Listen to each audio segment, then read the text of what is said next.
Does traditional education deliver or fall short in educating and nurturing children? Introducing Aligned Learning Revolution, the show that confronts conventional norms and presents dynamic alternatives to transform education. Host Kohila Sivas tackles the foundational issues within classroom walls and advocates for holistic learning opportunities. It's time to reveal the strength of the innovative, holistic NeuroGrowth learning approach that goes beyond conventional teaching or tutoring methods, assuring every learner of a stress-free learning journey to unlock their fullest potential. Now, join Kohila Sivas.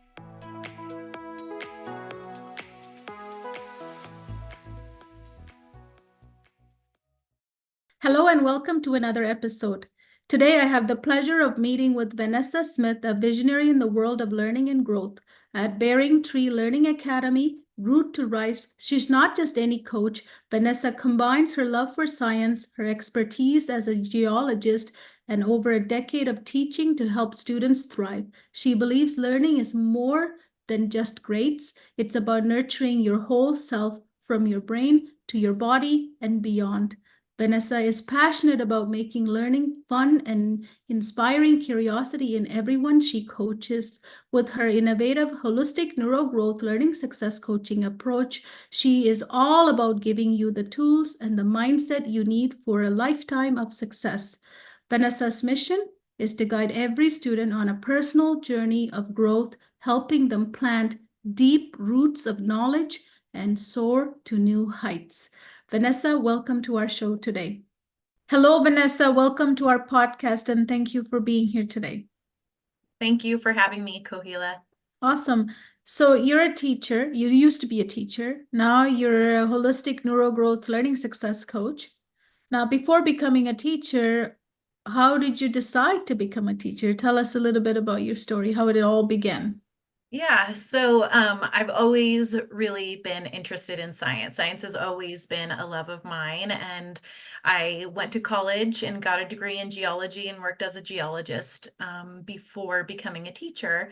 And although I loved the work that I did as a geologist, I just, I was spending a lot of time away from my home, commuting and stuff like that. And so what's funny is before I became a geologist, my plan was to become a teacher. And then I found geology and explored that and became a geologist, and then went back to teaching because I really wanted to share this passion that I have for science with students.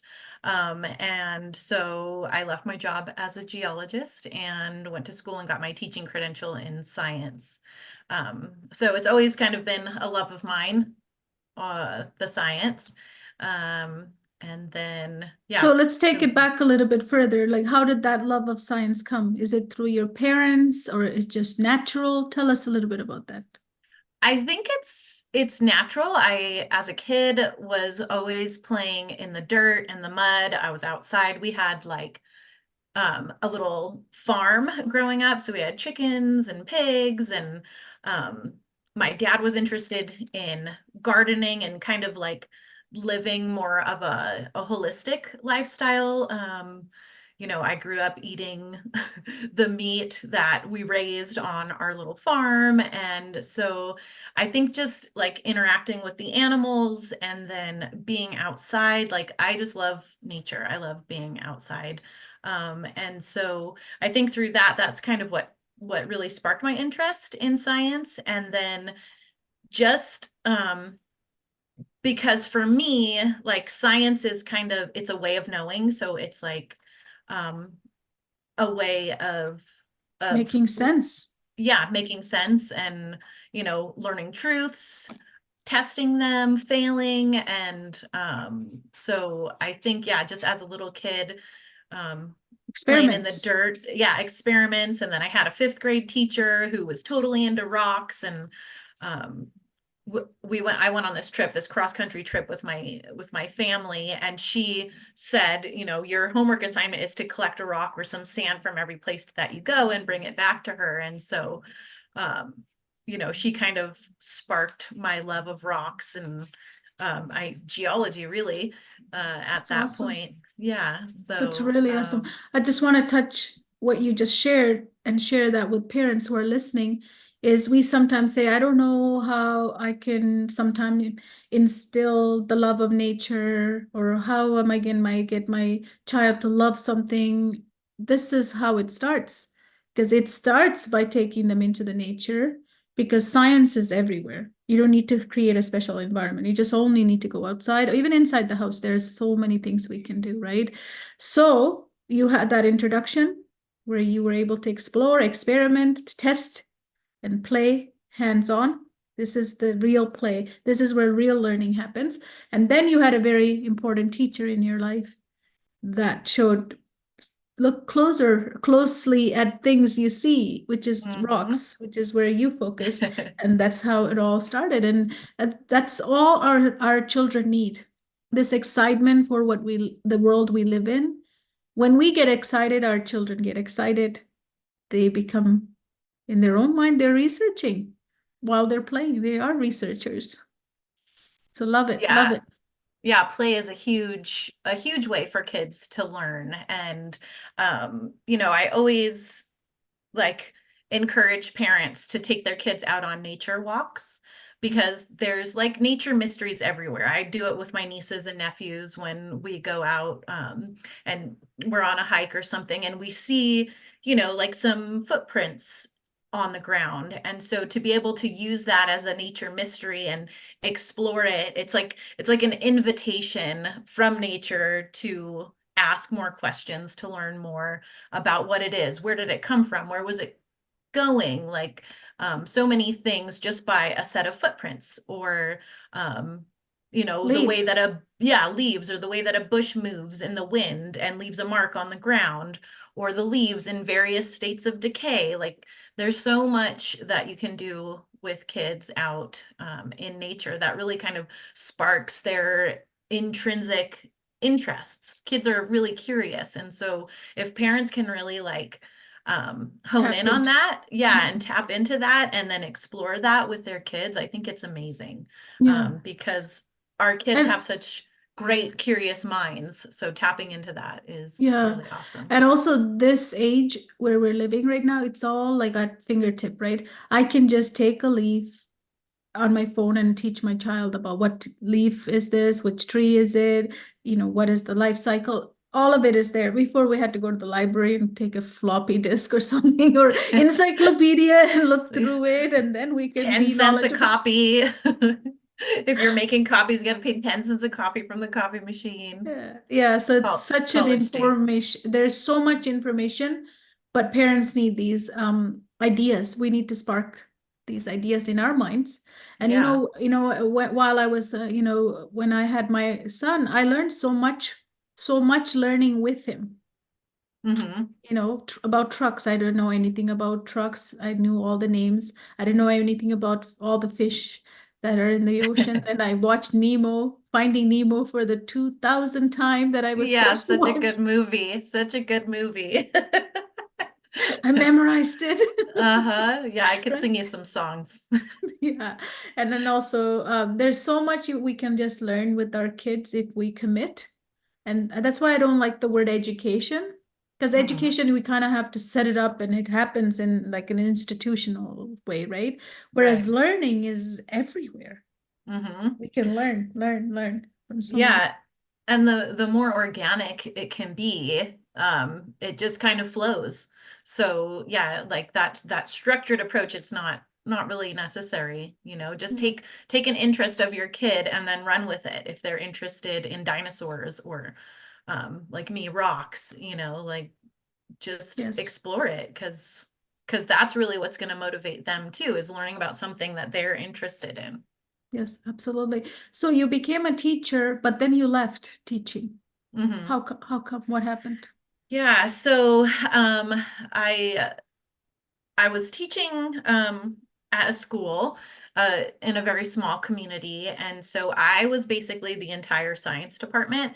And if you're a teacher listening to this, like you'll understand when I say that I was overwhelmed, because I had 5 different preps. So I was prepping for 5 different classes. 4 of them were lab sciences. So I was not only prepping the science classes, but the labs for all of those classes as well. And this was like, right towards the end of the pandemic. It was 2022, and I just felt completely overwhelmed. I felt like there was such lack of support from my administration. And I remember one day getting an email from my principal, and it wasn't necessarily what my principal was asking in that email, but it was just another thing that was put on top of my plate. And at that moment, when I read that email, I got physically ill. Like I got a migraine headache. I felt my heart racing. I just got so stressed out. And so it was just this overwhelming time for me, and I was not happy anymore. I didn't really have the freedom to really teach science the way I wanted to, because I had to prepare for so many different science classes, but also sticking to the standards and the curriculum, and not being able to, really take an in-depth dive into some of the science concepts that we were learning, which is really what's needed for the kids to really grasp it, because they're all learning at different levels. They're not all on the same page. And some kids might get it right away, and some kids it might take a few weeks, but because you have to stick to the standards and the curriculum, it's hard to go back and reach those kids who need a little bit more time, because you're constantly having to move forward. And so that bothered me too, because of my passion for science and wanting to teach kids science and have them really feel the joy that I felt learning it. And so that bothered me, not being able to really kind of meet the kids where they were at. So with the overwhelm of, teaching all of these different classes and the preparation, I calculated I had like 11.6 minutes per class during my prep period, like to prep for all 5 of my classes. And I was like, there's no way I can sustain this, Yeah. And so I decided to submit my letter of resignation, and I left at the end of 2022. My senior, I was also the senior class advisor, and so my senior students were like, "You're graduating with us, Mrs. Smith." And so it was, kind of bittersweet, but yeah, moving on and then becoming a certified holistic neurogrowth learning success coach, it kind of just was like very much in alignment for me. It kind of just fell into my lap at the time that I needed it, and got to pursue that, and it all felt like so great and exciting for me. So it just became in alignment to what you wanted to do with Yeah. your students, right? For your students. So you left, just to recap, you left because there's overwhelm, too much work. And most importantly, you couldn't differentiate the way you wanted for each of the students too. Because for you, the love of science is so important, the sparking, the interest, right? And that is not going to happen when you have all these classes and then all levels of learners. Yeah, because I always just felt so spread thin that I couldn't really like create these dynamic lessons that I really wanted with some hands-on learning for the kids. And I would be late, I'd be up late at night just trying to get all my papers graded. And so it was like spilling over into my home life too. And so I didn't have the balance of life and work that I was looking for. And it was just too overwhelming, and I couldn't reach the kids as I wanted to. I couldn't, really hone in on what they specifically needed and reach all of them, which was, disappointing and sad for me, because I wanted them to be as excited as I am about science, and I couldn't always do that. I mean, there was moments where, that happened. And we could get the labs in, and everything went how I had planned, but yeah, more often than not, I wasn't able to Happy. go You were to not do happy. that. You were No. not happy.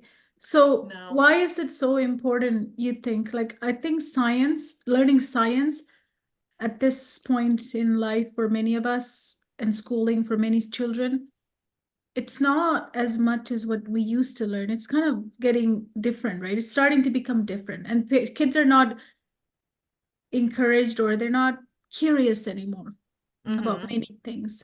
And I think it's not going to happen at school, because it's not happening for many kids. So I think parents have a role in this, um, getting them to love science, or just be Mhm. curious about, how does this world work? Why does Mhm. this tree does this? And why does the fish do this? Like just asking silly questions at the time, but they are going to give these children profound understanding of their nature right in the place they live in. So tell me, what is actually happening in your opinion over the years in the education system about the learning of science? Yeah, so I don't think that there's enough exploration that's happening and allowing the kids to really explore their ideas or the science concepts and really get hands-on with everything, because science is really hands-on, doing experiments, learning the scientific process, experimenting, failing, rebuilding, doing it over again. There's not enough time because you have to stick to the curriculum. So the kids aren't really getting that kind of hands-on experience or the enrichment that science brings. And a lot of what's happening in the school systems is kids are being taught to answer questions, but they're not being taught how to think, but what to think. And that how to think is really important, because not only does it apply in a science classroom, but it applies in the rest of life too.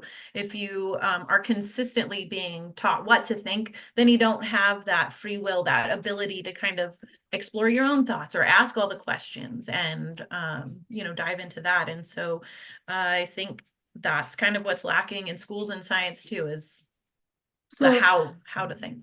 yeah, that's what you focus as a neurogrowth learning success coach, is the how part, right? We're going to go into that a little bit more, but it's so important for the children to know how to think, and why are they being asked to think that, or why are they being asked to do that? Because without the why, it's just content with no meaning, right? Right. Meaningless Yeah. Yeah, they activities. can't make the connections to why they're learning something.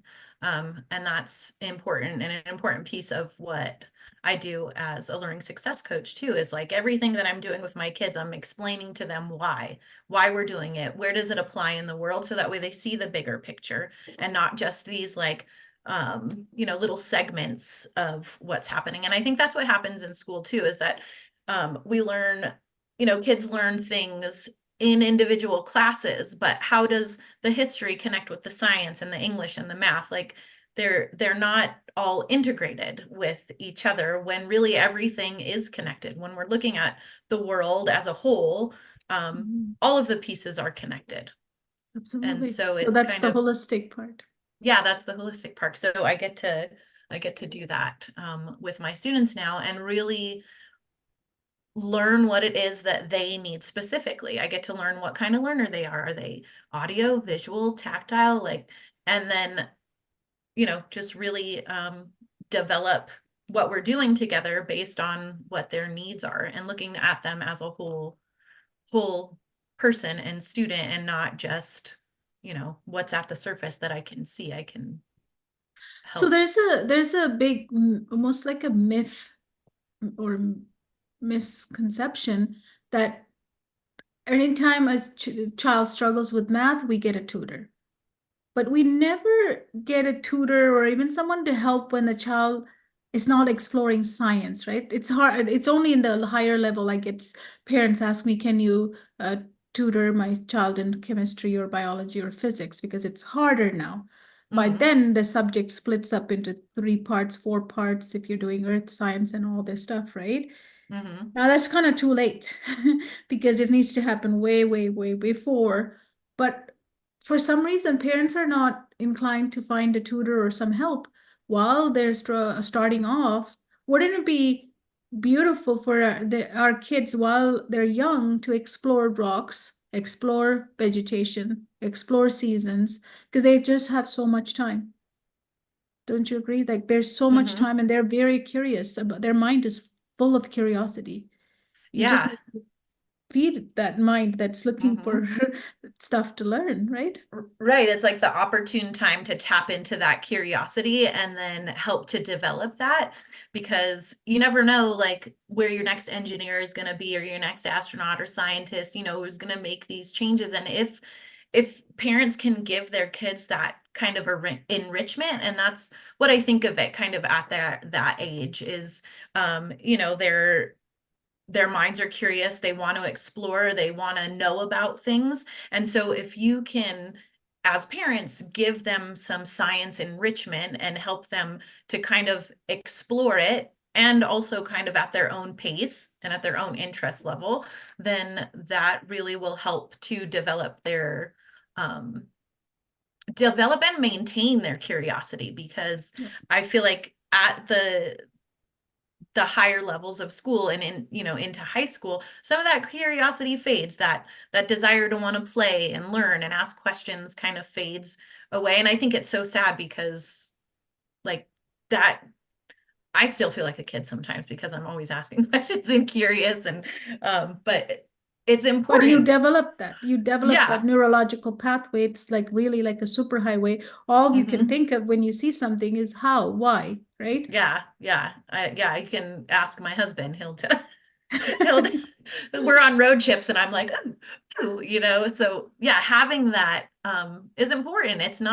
But it's not just for academics, or not just for Oh, it's for general science. interest, just in Yeah. general interest to the world we live in. We want to understand Mm-hmm. it, right, at a deeper Mm-hmm. level and connect with it, because nature is somewhere we can connect and ground ourselves as we grow up, right? Yeah. So, yeah, Yeah, absolutely. curiosity, number one, is to feed the curiosity. If you're a parent, Mm-hmm. if you got younger kids, and this is where I see when someone says, the cell phone, it's like the cell, actually the Mm-hmm. cell Mm-hmm. phone is the cell for our kids, because we're putting them behind these cells. But one of the things that gets squished out is curiosity. Mm-hmm. And along Yeah. with that, later on, critical thinking, because they're Mm-hmm. consuming. When you're consuming something, you're not you're not creating. Then Yeah. you're not creating those curiosities. So I love how this cell phone, which is also, as I say cell phone, I'm saying like you're behind the wall, behind a Mm-hmm. cell. Mm-hmm. You're trapping your own Yeah. imagination, right? Yeah. So Yeah. as our kids grow up and they're young, I recommend parents as much as possible. I know we think it's a, quick fix to give them the phone or some iPad, but we are killing their curiosity. We are Yeah. we're not letting them critically think, because curiosity goes, like you just said, you won't be asking questions. Mm-mm. Mm-mm. And you always have to wonder, let your kids notice something, let them wonder about it. um you know Let them tell you what it reminds you of, because then that helps them to make connections. So yeah, that wonder and awe kind of disappears when you're behind that cell. And there's so much that you can learn just from a leaf, or like right now it's springtime, paying attention to what's going on with the plants outside. Go outside and look at a tree in your yard and notice, is it starting to develop little buds? And then what happens after that? Is it going to turn into leaves, or does it turn into flowers? So nature really is a wonderful teacher as well. And yeah, it's so important, I think, to come out from behind that cell and get outside and explore nature, because it develops curiosity, it creates connection to the world around you, and really helps to develop a student's mind. Mm-hmm. And also the child is learning to spend time with themselves. And that's another thing parents tell me is that, Mm. well, my child is bored. Actually, bored is a good thing, because they are now curious, because boredom creates what? Thinking about something. When I think Mm-hmm. about something that I don't have answers, what comes next? Curiosity. What Mm-hmm. is it? I don't understand. Yeah. Now I can think. So that boredom is necessary. So we don't have to, like when a child says, I'm bored, what can I do? Play. Mm-hmm. You don't need to go on a phone or iPad. Mm-mm. And that's, we are training our kids, right? With that, we can just say, color, draw, what's in your mind, color and draw. That's, just doodle. Or I think bored has to be celebrated. We look at boredom as we need to fix it, because parents are, we're so, Yeah. not wanting our kids to sit and go, I'm bored. But bored is really good. Right. Yeah, and it's even an opportunity, like you were kind of saying, is like sitting with yourself, like, Yeah. and you don't have to be doing something all the time. You can just sit and be quiet, sit and look outside, look out your window and see what you notice. What birds are flying around, what color, what are the clouds doing? There's so much that just sitting and observing can do for somebody. And then that's where the questions come from. Yep. I wonder Is why is this bird here? I wonder. Or like you see the sunset, Mhm. all these colors come, right? And you're Right. bored Yeah. because you're sitting and looking at it, but the boredom causes you to ask, well, how did all this color show up? Right. Yeah. I'm still fascinated by it. Oh, it's I love when mesmerizing. I could see lavender in the sky, because I'm like, oh, that's the high frequency part of the visible light spectrum, and it's just always And always something curious is about it. so, I always loved, because our kids are such a sponge at that level, like the younger they are, if we start training this type of learning into them, they will never ask, even if they ask for cell phone and we do end up with the cell phone, they'll have a better relationship, because this is not what drives their curiosity. This is just a thing that I use for some time, which is what it should be, right? Not Yeah. everything I do on it because I'm so bored, I don't know how to kill my boredom. Like, I don't know how to even overcome this. We want to replace this with some sort of activity, simple as just going and seeing the sunset, simple as just sitting in front of the ocean or a lake or a river. It doesn't have to be a big fancy, outing, but simple things, right? What's going to happen is they're going to install this habit to learn how to deal with boredom, with nature, then curiosity, and then later in life, that's their grounding. Right. So it's a skill set. So we don't want to really get rid of it at the young age and then really face a real big problem at the end, right? Because now we say kids are addicted to phone, but it's sort of like we have to be mindful from the beginning how we are giving this cell phone or iPad or anything to them, right? And I see parents sometimes giving their kids iPad or something in their car. But I don't know about you, like when I was in a little person, I used to learn so much by just sitting there wandering around in the car. I was just sit and just look at signs. Oh yeah, that's letter. That sign looks different. How do I read that word? I never seen that. Like that's okay. That's okay. But if I'm doing this now, that's not okay, because I'm not even aware of my Surroundings. surroundings. Yeah. I'm clueless. But no, we're not cheating. I can look at people. I can look at buildings. I can look at other cars. And I think that's really important to not to replace those moments with technology, because they're escaping. So then eventually when they get to be adults or teenagers, they want to escape. Right. Yeah, and then it's not allowing them to develop the ability to like process things, or if something happens, like the ability to fall down and then get back up again. If they're continually escaping to this online world, then they're not developing the skills to be able to manage setbacks, or like I said, know how to fall down and then get back up again. Like that's such a valuable thing to know,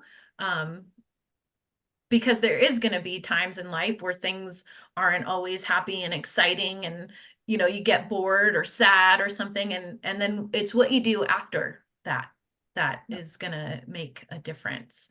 And if kids don't know how to manage those things or deal with setbacks, then I think it's not valuable for them. It's kind of leaving them lacking these skills to be a human in society. Yeah, we're taking their learning experience away by putting them in front of some sort of electronic or screen time. I think as young parents listen to this, I really want to encourage them, because my book that's coming out is called, Cracking the Parenting Codes, right? And there I talk about connection.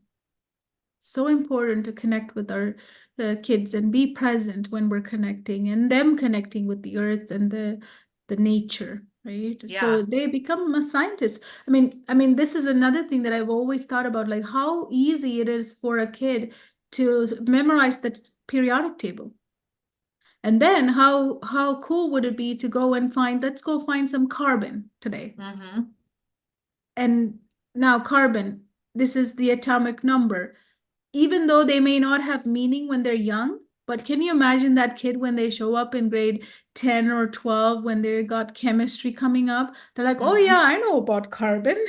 We went and looked for it in that forest. I know its number is this. I know what's the symbol is too, because I learned it. At the time you're teaching them, the learning has not much meaning than experience. They're experientially learning it, but then later in life, they don't ever have to memorize the periodic table. How many of us has to memorize it such in a hard way, right? Right. Yeah. Even though it's a Yep. table, they don't give it to us on a test. We needed to memorize the first, at least the 30 to 20 of them, right? Many schools want you to, and university is even tough. They don't give you the periodic table. You have to know the numbers, the Yeah. Yeah. atomic numbers. There's definitely no periodic table charts hanging on the wall in your Yeah. college classrooms. So I honestly think as parents, we can do so much when they're growing up. And it's such an amazing time. You are learning too. Like as I said before, when my son was little, every day I was learning something that I probably didn't learn as much as I should have as a young person. But then when I went back, it was my second chance to learn Right. with him. Yeah. And that's like the joy and like beauty of that too, because when you're learning side by side, that you get to feel the excitement that your kid is feeling, and you get to experience that together. So that connection that you're making is huge at that point, because you're like, whoa, and your kid's like, whoa, and you're both excited Yep. together, Yep. and It's a learning, which It's is a cool. And lifelong experience, right? It's a yep, lifelong experience. Both of us won't forget. We're just making yeah. memories. And Absolutely.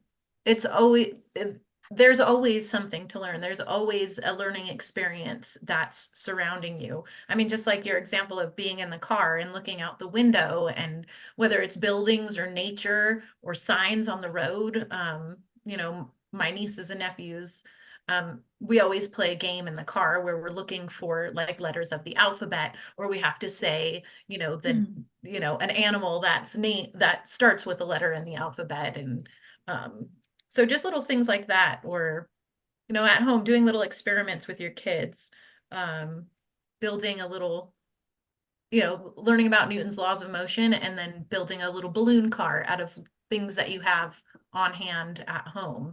Just little experiences that help to also develop critical thinking skills, because you're thinking, okay, well, if I'm going to build this little car with this balloon that's going to power it, like how am I going to make the wheels spin, and what am I going to use so that way it's going to move freely and I can get the most speed out of it. And so when you're doing those things that kind of challenge the kids' curiosity, but then it makes them think too, how am I going to get to this endpoint that I'm envisioning in my head?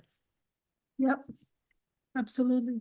So as a learning success coach, a holistic NeuroGrowth learning success coach, tell us, how is it different than when you're just teaching science or tutoring science? There's a big difference. So can you explain Yeah. to me the difference? Yeah, so when I was a teacher, I'm in front of the class delivering this information, and I'm hoping that the ears are catching it and it's getting into their brains somehow. But as a holistic neurogrowth learning success coach, I get to kind of walk side by side with my students on the learning path, and really kind of develop what they need at the pace that they need it, and take deep dives into the science that we're talking about, which is a lot different than being in front of the classroom, kind of being the sage on the stage. When I get to work with my students, as a holistic neurogrowth learning success coach, I'm more of a guide on the side. And so we're walking together, or, like a coach, gives the students the strategies and the ideas, and then the student gets to implement them, and then you get to tweak it and say, okay, well, this didn't really work out so great. But really I get to focus on, what they need specifically, and then design everything that we do around what their needs are. So everything is customized for what they need at the moment. So customized and personalized for the students. And on top of it, you're also driving their curiosity because you're working with their interest. You're inputting their interest into all of this. As I said, the love for science, the love for exploration, love for our kids' curiosity, it's not fed by giving in some sort of device or at the school level, because there is always curriculum driven. And only later in life, in the higher level of education, like in high school, is when we split these sciences up. And then by that time, if you don't have the drive and the curiosity, and you don't have developed all these neurological pathway to learn science, you're going to call yourself, just like everyone says for math, I'm not a science person. But you never explore to even say that statement. If we don't explore when we're young, if as parents we don't give our children that exploration, so easy to provide, it doesn't even cost money, it just has to go outside, and it doesn't even have to be long. They can be short walk, short trips, but just intentionally doing that with your child, you get them prepared for later grades, right? So as a learning success coach, what you're doing that I really love about what you do is that you're customizing their interest. Even to their interest, you're customizing it. But then, because you're holistic, you're also looking at what does it take for a child to learn, right? You're preparing them to learn, and you're also showing them how you learn and why are you learning this. So you're bringing lots of different elements to your coaching process. So that makes it that holistic. And then at the neurological level, you're inputting habit installation so they can do it on their own eventually. So that's what I love about it. And as I said, you can even, like, some of the programs you implement with students and parents is just giving these experiments. Sometimes as parents, we're lost. I don't know what to do. I take them to the forest, but what do I do now? Yes, of course, you can look it up on internet, and it's going to be thousands of other things. But if a learning success coach like yourself is there, you can tell them how to teach the whole periodic table in a fun and engaging way. You can show them what to do in the forest with every time you visit that forest. So you have so much ideas that you just hand over here's how you can make this into a learning experience for you and your child. So that's another amazing. So tell me a little bit about that kind of learning that you provide for families. Yeah. So, and that's what it is. It's a learning experience. When students are taken through learning, but they're experiencing it, and a learning experience is created, then they grasp onto it more. Right. One of my pillars is the 5-phase learning cycle. And so we go through this cycle of learning where the kids are invited to explore the topic that we're going to talk about. So there's like an invitation piece that kind of accesses what the students know. And then they get to explore it. They get to either, do something hands-on, or, watch a unique video. And then we kind of talk and ask questions and have a discussion about, whatever it is that we're learning about. And then, then they get to apply it and reflect on it. So it's this whole cycle of learning that takes the students through an experience, rather than just a teacher talking at you. As a holistic neurogrowth learning success coach, we go through that experience together, and I can design it based on whatever the student's interests are. So one of my students, he's just a little guy. He's in 3rd grade, and he's really interested in physics. But at his current school, they're not doing a lot of science at that grade level. And so Especially physics, you don't yeah, get to see especially it. physics. Yeah, you don't really see physics, but he's like totally into physics and chemistry. And so based on his interests, I get to develop lessons and take him through that experience. So and I have the time to do that with my students. Whereas in the classroom, I didn't have the time to do that. I didn't get to create an experience for each one of my individual students. I could have up to 150 students a day, but with my students working with them one-on-one, they get my full attention. And, you know, I get to really create and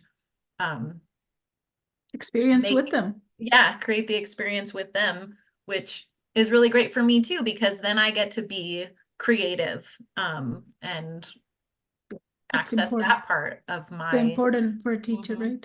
Mhm. Creativity and innovation is such an important part of teaching, because that's where we see our fulfillment. Like Right. our own fulfillment comes from seeing a child go, their bulbs, you know, Yeah, their their little light bulb go off and they're like, whoa, whoa, I didn't yes, know that.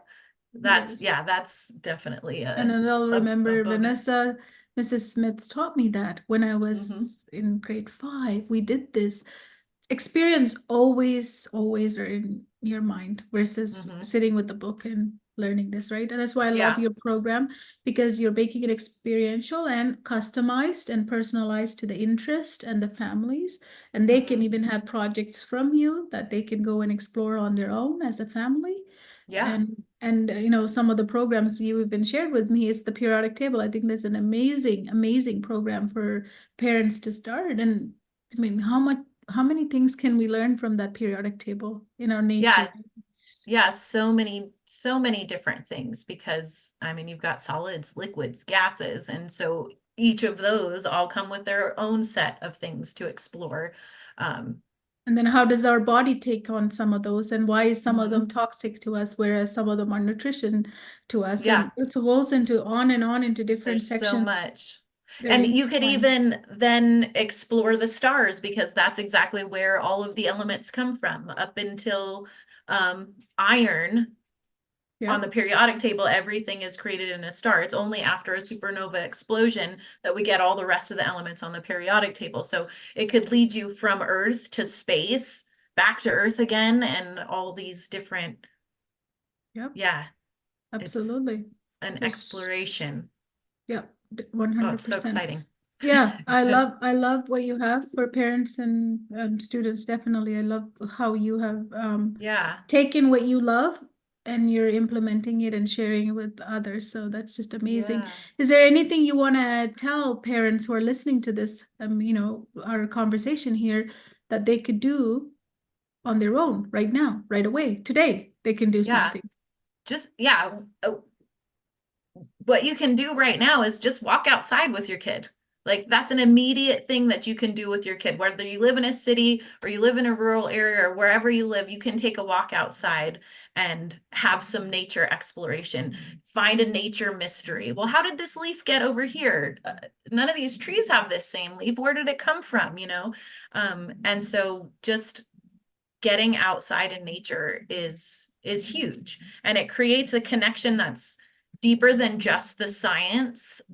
It's a connection to the world around you. It's a connection to the planet that you live on, to the air that you breathe, like your whole mind and body, you know, it's an experience. And so when you know, kind of like what we were talking about earlier too, is really capturing these kids at their younger ages when their mind is still so curious. It really develops these deep roots that help them not just in science when they get older and go into junior high and high school, but it helps them in life. And I read this African proverb that I just think is amazing, and it says, when roots are deep, there's no reason to fear the wind, because it's just, yeah. And it makes me think of what I get to do as a holistic neurogrowth learning success coach, is really develop those deep roots. So that way, when the wind comes, it doesn't matter. You got those deep roots and you're going to stay standing tall. Yes, I love it. I love it. Lifelong learning. It's truly lifelong learning. And I love that science can keep us always curious.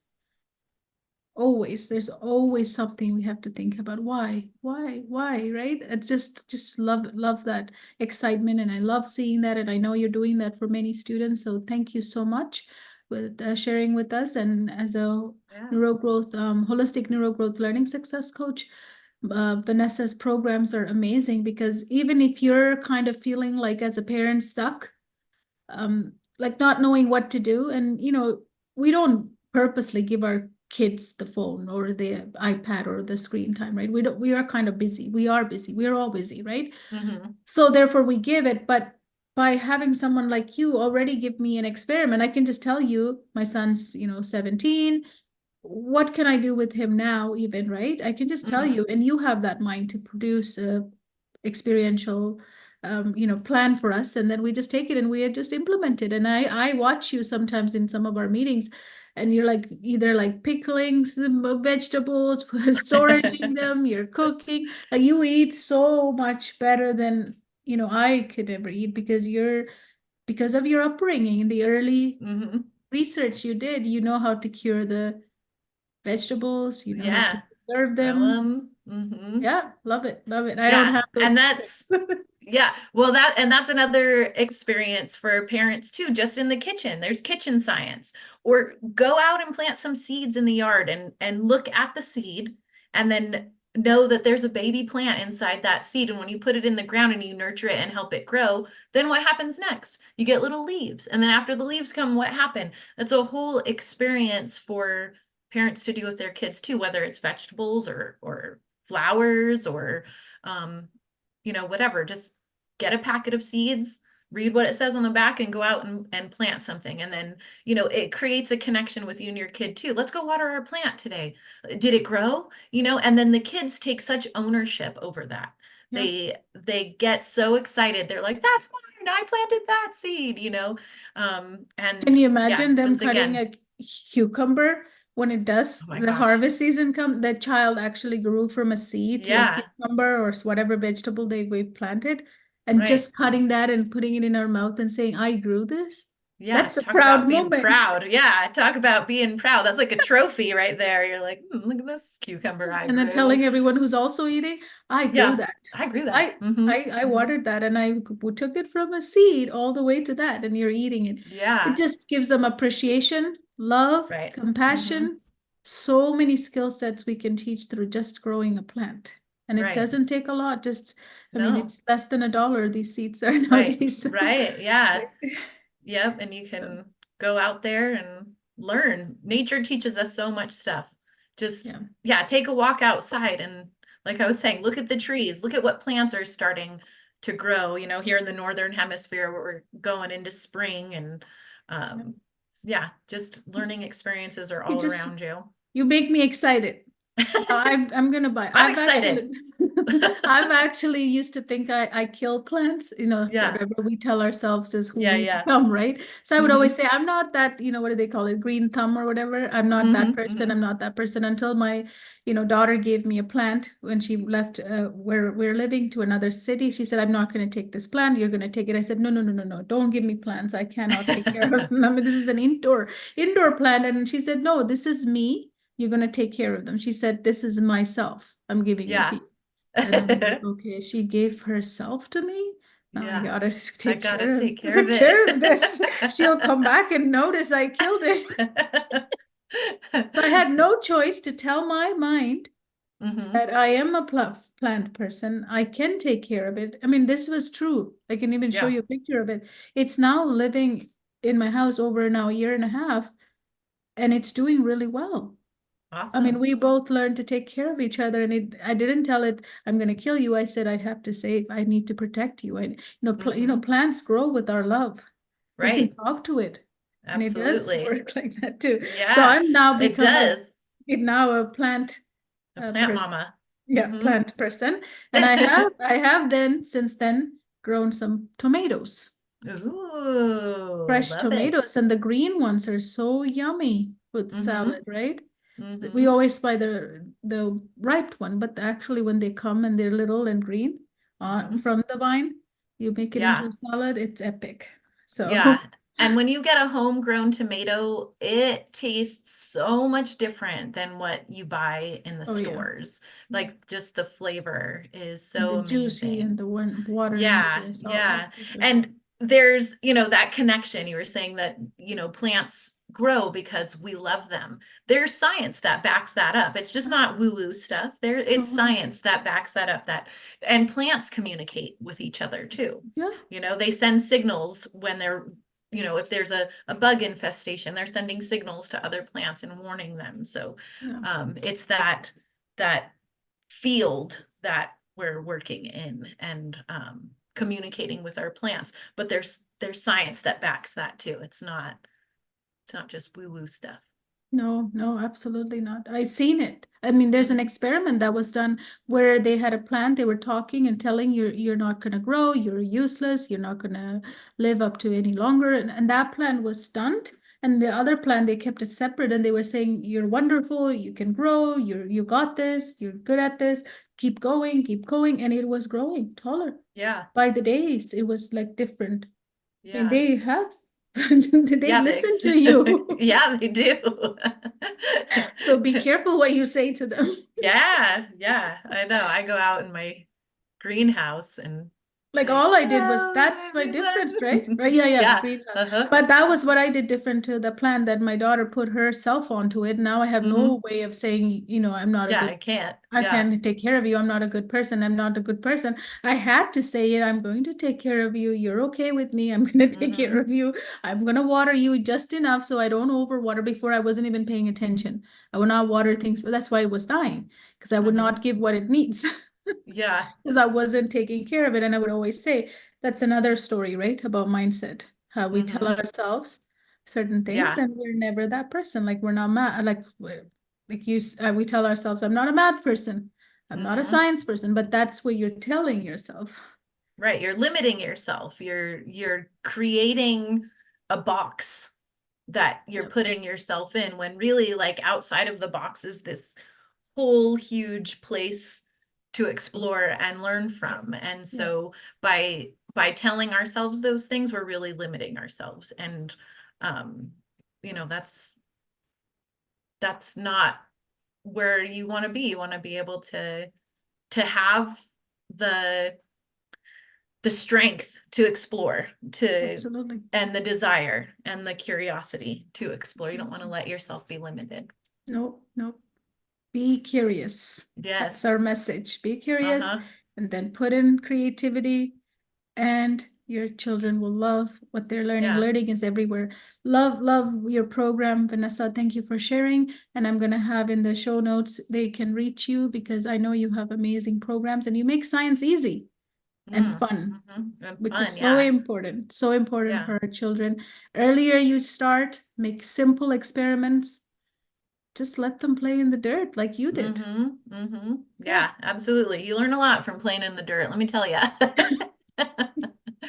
Yep, you become a researcher, right? You dig Yeah, and you're say, like, what's there more? What's how there far can more? I get? How far can I get? Yeah, and then you end up becoming a master gardener and growing your own food and being happy when you're out in your yard pulling And weeds. that's what you do now, right? You grow most of your Yeah, I vegetables. grow a lot of my own vegetables. I became a master food preserver and a master gardener. And so Nice. um, I've been dabbling in sourdough making too. So Another yeah, great program for your what you're doing is teaching us, the yeah. parents. Like I like to know how to preserve stuff. I want to know. I want to become a master planter, gardener, Yeah, master master planter. gardener, a master food preserver. Yeah, that's, that's part of my dream too. And part of what's really great about being a holistic neurogrowth learning success coach is that freedom. Now, if I can make these connections with something like that for having parents to be able to connect like that with their children through something like preserving your own food or through growing a garden, and creating that connection, the curiosity and the creativity, like through something like that is really cool. So Nice, that's, kind of in my wheelhouse for sure. nice, nice, amazing. Thank you so much for Thank being here you. today. Thank you. Thank you. Yeah. Awesome. Wow, that was an amazing, amazing conversation I just had with Vanessa. She is so amazing because her passion for science comes through everything she does. She lives um, being a scientist in her real life, and she just installs that into every child that she works with as a holistic neurogrowth learning success coach. I just love her programs. I think I want some of that program for myself so I can become a gardener. I can become a plant person as well. So it's amazing what we can teach our children through nature, right? So curiosity is so, so important, and it's being taken away from our kids by just letting them be in front of the screen. So if you're a young parent watching this, listening to this, I really want to emphasize that take that phone and let them be bored. Let them ask you questions, answer their questions, get their curiosity up, and explore with them. So much to explore. Simple thing, but it's such an amazing, beautiful memory that it brings and learning opportunity that you can create for them. Let's just go back to the simple way of, raising children. Just because we have all this available, it doesn't mean we need to put our children behind the cell. That's why I say cell phone. Those are like the cells that we go behind. So it's really encouraging. I really want to encourage all of you to try this. Do one a week. If you're really, really, really busy, just do one time a week, something that drives their curiosity and drives their creativity. Because if they get into that and you implement that with part as a family outing, family curiosity activity, you know what? You have a lifelong learner, and they can be anyone. I'm not saying you have to make them into a scientist or anyone, but at least that curiosity so that they don't end up just consuming, because consuming on a digital world, it just almost shuts, because I work with so many different students and families, it just almost shuts their curiosity and creativity. Consuming is not the answer. I have kid myself, I have children. So I know that what we did as a family gave them the experiential learning that they remember for a lifetime. So thank you for watching. I'll see you on another episode.